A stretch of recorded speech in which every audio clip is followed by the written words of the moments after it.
Yeah, it is. Well, Satan's Dare, I think, is the most important thing I've ever written. Well, let's stop a second. Say that again. Satan's Dare is the most important thing I've ever written. It's a work of fiction. It's a story. Well, I've been researching it for almost 15 years, and the content of it is all about truth. It's really a debate between biblical truth and science, and the end result is science actually proves the Bible is true, that God did create the earth. But we built it into a story so people could relate to it. You've got two pastors in the book that go through terrible tragedies. One becomes the world's greatest atheist after that. Wow. The other struggles with his faith and fights with God about what happened, but these two end up in a debate. And through that debate, they bring out a lot of the truth of the Bible. And, you know, my burden here is I know this country was founded on Judeo-Christian ideas, as you mentioned before. Faith and freedom go together. You can't have freedom without the faith component. And I just feel like so much of this country has forgotten the truths of the Bible and are afraid to defend it. And so this book, while it is a fiction in the sense, a novel with a story, it's all about truth, and that's the whole point.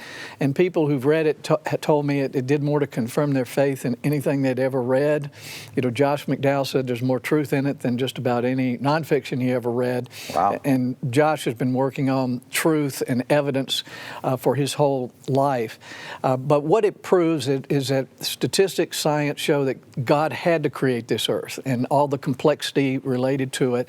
But it also talks about Jesus and how unique Jesus was in all the world, and why we need the blood of Jesus to get to that new heaven that is talked about in the Bible.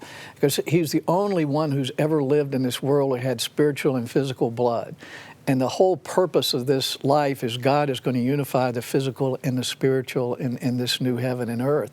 And if you want to go there, you've got to have the only blood that's both physical and spiritual.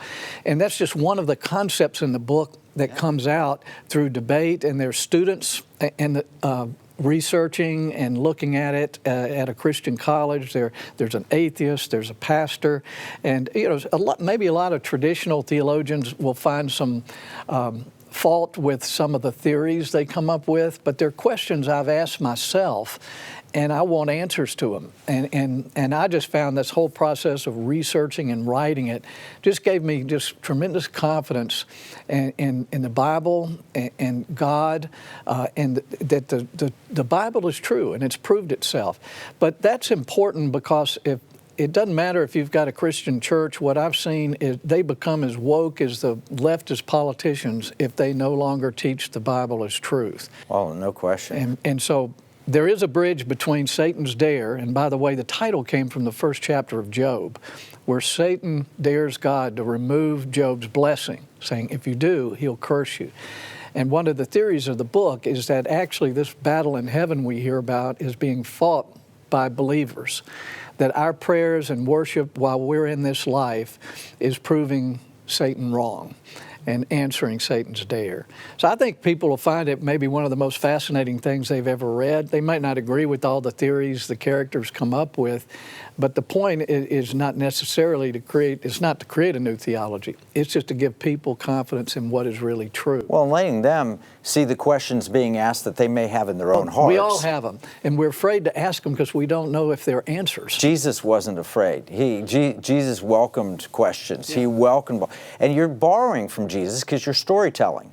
Yeah. You're taking great truth and putting it into stories. Yeah, and Jesus told us how we could find truth. He said, you know me and my word, you'll know the truth. And then the truth will set you free. America's about freedom. But to be free, we have to know the truth. And people are being lied to today, and they don't know how to defend it. But it begins, all knowledge, wisdom, understanding begins with God. And how can we have education without that? I mean,